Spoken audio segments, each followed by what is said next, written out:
ఐడ్రీమ్ చూస్తున్న ప్రేక్షకులందరికీ నమస్కారం. ఈ రోజు మనతో పాటు ప్రముఖ ఆధ్యాత్మికవేత్త, వాస్తు జ్యోతిష పండితులు బాలచంద్ర శర్మ గురుగారు మనతో పాటు ఉన్నారు. మాట్లాడదాం. నమస్కారం గురుగారు. నమస్కారం.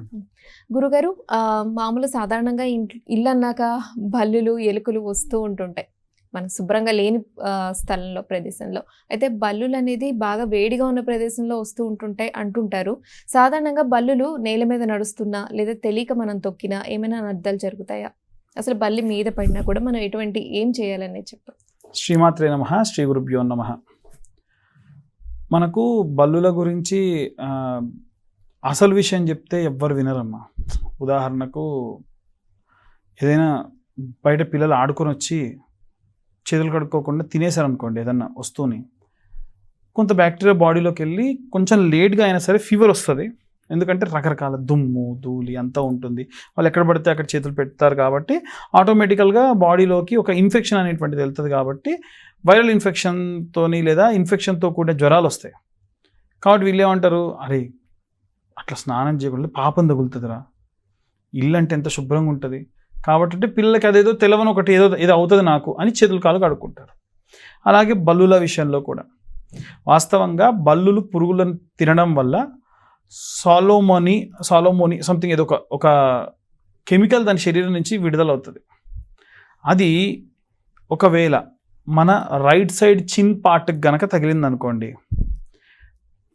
ఆ స్కిన్ పార్ట్ అంతా కూడా అలా మొత్తం అంతా బిగుసుకుపోయి పక్కకి వెళ్ళిపోతుంది. అదొక రకమైన పక్షవాతం అనుకుంటారు మనం. పూర్వం అట్లా తగిలి ఇది ఇంకా పక్షవాతం వచ్చేసిందని హార్ట్ స్ట్రోక్ వచ్చిన వాళ్ళు కూడా ఉన్నారు. ఈ ఎడమ వైపు భాగంలో కనుక తగిలితే అసలు బాడీలో ఎక్కడ తగిలినా ఏదో రకమైనటువంటి రియాక్షన్ అనేది స్టార్ట్ అయిపోయి దానివల్ల శరీరం అనేటువంటిది కాస్త ఇబ్బంది పడుతుంది. అండ్ అది కానీ ఫుడ్ పార్టికల్స్లో పడితే చెప్పలేం, మనిషి డెత్ కూడా అవ్వచ్చు. కాబట్టి ఇవన్నీ సైంటిఫిక్గా చెప్తే ఎవరు వినరుగా. అందుకని పెద్దవాళ్ళు ఏం చెప్పేవాళ్ళనంటే వెంటనే బల్లి పడగానే తలస్నానం చేయాలి, వీలైతే కొంచెం నీళ్ళలో పసుపు వేసుకొని స్నానం చేయాలి, ఇంకా వీలైతే ఆవు నెయ్యితో దీపం వెలిగించి దీపం కొండెక్కేంత వరకు కూడా ఇల్లు విడిచి బయటికి వెళ్ళకూడదు అనేటువంటిది చెప్తారు. ఎందుకు? స్నానం చేసి వెంటనే మనం బయటికి వెళ్తే శరీరం కనుక స్వెట్ వస్తే ఆ కెమికల్ మళ్ళీ పనిచేసిద్ది. సో వాళ్ళు ఏం చెప్పారు, స్నానం చేసి వీలైతే ఆవు నెయ్యితో దీపం వెలిగిస్తే ఆవు నెయ్యి నుంచి వచ్చేటువంటి పొగ శరీరానికి తగిలితే శరీరం మీద, శరీరం లోపలికి వెళ్ళిన టాక్సిన్స్ని హరించేస్తుంది. ఆవు నెయ్యికి ఉన్నటువంటి తత్వం. మనకు భోపాల్ గ్యాస్ సంఘటన జరిగినప్పుడు ఊరంతా ఆ గ్యాస్ వల్ల చనిపోతే ఒక బ్రాహ్మణ కుటుంబం బతికింది. ఎలా? ఆవు పిడకలు, ఆయన పంచగవ్య ప్రార్థనతో చేస్తారు ప్రతిరోజు. ఆవు మూత్రము, ఆవు పెరుగు, ఆవు పాలు, ఆవు నెయ్యి, ఆవు పిడకలతోనే నిత్యాగ్నిహోత్రం చేసి ఆ పొగంతా కూడా ఇల్లంతా వ్యాపింపజేస్తాడు. కాబట్టి ఆ గ్యాస్ ఇంట్లోకి రాకుండా వాళ్ళ కుటుంబం మాత్రమే బ్రతికింది. ఆవు నెయ్యికి, ఆవు పాలకి, ఆవు యొక్క ఆ పిడకకి, మూత్రానికి అంత విశేషత ఉంది.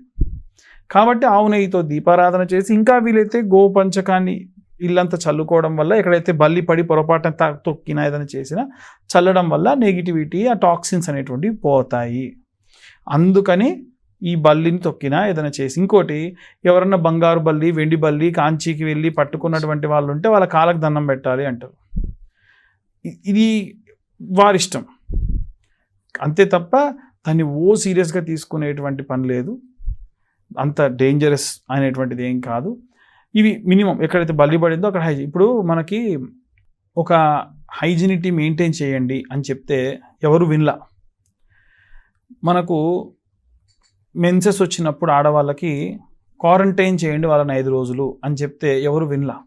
ఆడవాళ్ళని ఆపుతున్నారు, వాళ్ళు పని చేయకూడదా, అది అప్పుడు ఉండే బాధ ఎవరికి తెలుసు. వాళ్ళు 5 రోజులు ప్రశాంతంగా వాళ్ళకి రెస్ట్ ఇవ్వండి.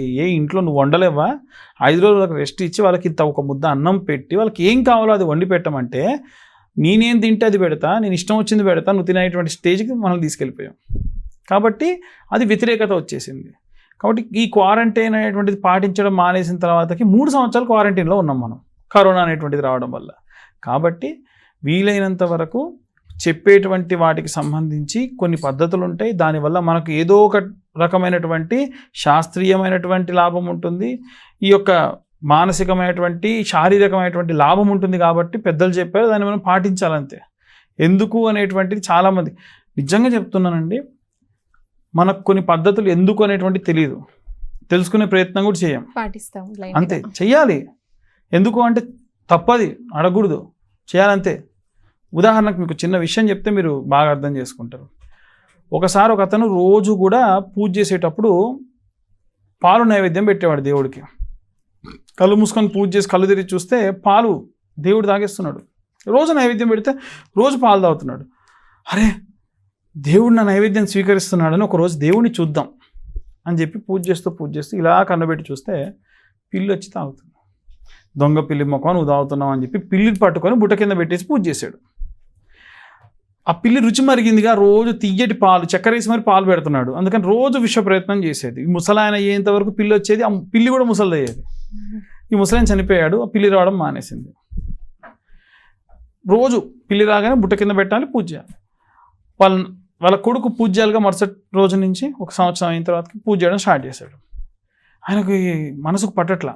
ఓ పిల్లిని తెచ్చుకున్నాడు, ఓ బుట్టని తెచ్చుకున్నాడు, బుట్ట కింద పిల్లిని పెట్టి పూజ చేస్తున్నాడు. వాళ్ళ నాన్న వాళ్ళ స్నేహితుడు వచ్చాడు. ఏం చేస్తున్నారు నువ్వు అని అడిగాడు.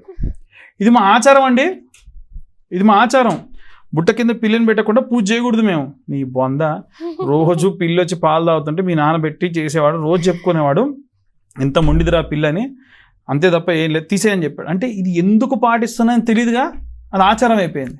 మళ్ళీ అదేమైనా అంటే ఇప్పుడు వాళ్ళు పెద్దవాళ్ళని ప్రశ్నలు అడుగుతున్నారు ఎదురు తిరిగి. మేము పెళ్ళిళ్ళకి వెళ్ళినప్పుడు ఒకసారి ఒక ఆమె బొట్టు పెట్టింది, మళ్ళీ తీసి మళ్ళీ పెట్టింది. ఎందుకమ్మా 2 సార్లు పెట్టావు అన్న. ఇది మా ఆచారం అండి అంటది. అక్కడ ముసలం ఉంది, ఆ దగ్గరికి వెళ్ళా. పెద్దమ్మ ఏంటి అసలు 2 సార్లు బొట్టు? నా ముఖం, నేను ఎప్పుడు బొట్టు పెడితే అది అతుక్కొని కింద పడదని మళ్ళీ పెట్టినా, అందుకని మళ్ళీ అందరూ అదే పాటిస్తారు అప్పటించాను. అడగని కూడా అడగలేదు. మా పెద్దమ్మ పెట్టింది, ఆమె ఫాలోవర్స్ మేమంతా చేసేస్తున్నాం అంతే. కొన్ని పూజలు, కొన్ని విధానాలు, కొన్ని ఏంటంటే మనం ఎందుకు అని అడగం అంతే. కానీ కొన్నిటికి మాత్రం మనకి ఏదో ఒక రకమైనటువంటి శాస్త్రీయమైనటువంటి కారణాలు ఉంటాయి, వాటిని పాటించాలి. కానీ ఎందుకు అనే ప్రశ్న అనేది మంచిదని నేను అనుకుంటా. మంచిదే. చాలా మంది ఏంటంటే పెద్దవాళ్ళు ఖచ్చితంగా మంచిదే. ఈ వచ్చే జనరేషన్స్ చాలా వరకు ఎందుకు అనేటువంటి విషయాన్ని మీరు చెప్పకపోతే దాన్ని కంప్లీట్ గా మానేస్తారు. దానివల్ల కొత్త కొత్త వ్యాధులు ప్రబలుతాయి. సో ఏం చేయాలి? ఫస్ట్ ఇప్పుడున్న పెద్దవాళ్ళు ఎడ్యుకేట్ అవ్వాలి.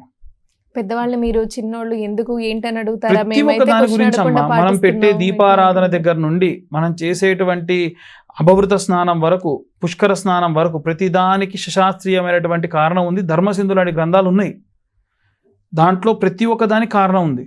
దాన్ని మనం వెతకడం మానేసాం అంతే. ఒకప్పుడు పెదవాళ్ళ శిక్ష ఉండేది, దాంట్లో అన్ని విషయాలు నిక్షిప్తం చేశారు. ఇప్పుడు ఎవరు చదువుతున్నాడు? కాబట్టి వీలైనంత వరకు ఈ యొక్క బల్లి గురించే కానివ్వండి, బల్లి జ్యోతిష్యం అంటారు, బల్లి జాతకం అంటారు, ఇంకా పాముల గురించి అంటారు, రకరకాలు అడుగుతారు. అవన్నిటికి కారణం ఉంది, కారణం లేకుండా ఏది లేదు. ప్రేక్షకులకు ఉన్న సందేహాలను చక్కగా వివరించారు. ధన్యవాదాలు గురుగారు. And for more videos, please subscribe to iDream channel. Subscribe to iDream Media. Please subscribe to iDream. Please subscribe to iDream. Please subscribe iDream. And please subscribe to iDream. For more videos, subscribe to iDream. please like, share and subscribe to the channel. Congratulations, iDream. Subscribe to iDream. Subscribe to iDream. So subscribe to iDream Media. iDream ki iDream team andarki huge congratulations. Please subscribe iDream Media. Please subscribe to iDream. Subscribe iDream. Please subscribe to iDream. iDream అంటే నా కళల ఛానల్ను subscribe చేసుకున్న నోరు తిరుగుతలేదు, మీరైతే గంట గుర్తు కొట్టండి. For more such videos, please subscribe to iDream. Subscribe to iDream. Please subscribe to iDream. Please subscribe iDream Media. Please do subscribe to iDream. Please subscribe to iDream Media. For best entertainment and information, please subscribe iDream. And don't forget to subscribe to iDream.